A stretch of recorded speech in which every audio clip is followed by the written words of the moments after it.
अनेक वेळेला असा प्रश्न येतो की चौरस आहार म्हणजे काय हे अनेकांना त्याच्या मागचं त्या 4 प्रकारांबद्दल माहितीच नसते.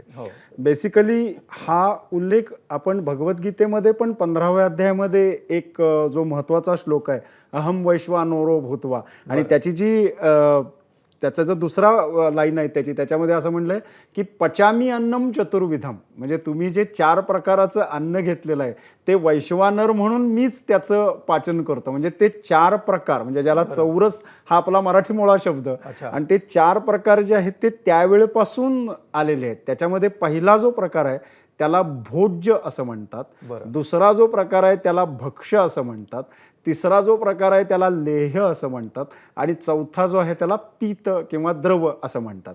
आता हे 4ही प्रकार आपल्या भोजनामध्ये असावेत असं आपलं पुराणशास्त्र किंवा आपलं आयुर्वेदशास्त्र सांगतं. म्हणजे काय, तर पहिला त्यातला जो प्रकार आहे त्याचं नाव ज्याला भोज्य असं म्हणतो.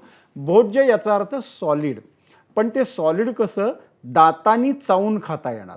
म्हणजे लाडू असेल तर लाडू आपण दातानी चावून खातो. म्हणजे त्याच्यानंतर इतर जे काही दातानी म्हणजे मोदक सुद्धा असेल तर मोदकालाही आपल्याला चावूनच खावं लागतं. दुसरा त्यातला जो प्रकार आहे तो भक्ष्य.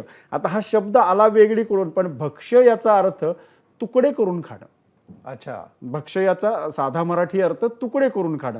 मग त्याच्यामध्ये पोळीपासूनच आपण सुरुवात करतो. मग पोळी असेल, भाकरी असेल, हे आपण तशी नाही खात, अखंड नाही खाऊ शकत, त्याला तुकडे करून खायला लागते. तिसरा जो प्रकार आहे त्याला अनेक आयुर्वेदिक ग्रंथामध्ये तुम्ही चाटण म्हटलं असेल किंवा लेय. आता लेयामध्ये रोजच्या जीवनामध्ये किंवा रोजच्या जेवणामध्ये म्हणू येणारा म्हणजे लोणचं, की ज्याला तुम्हाला चाटूनच खावं लागतं.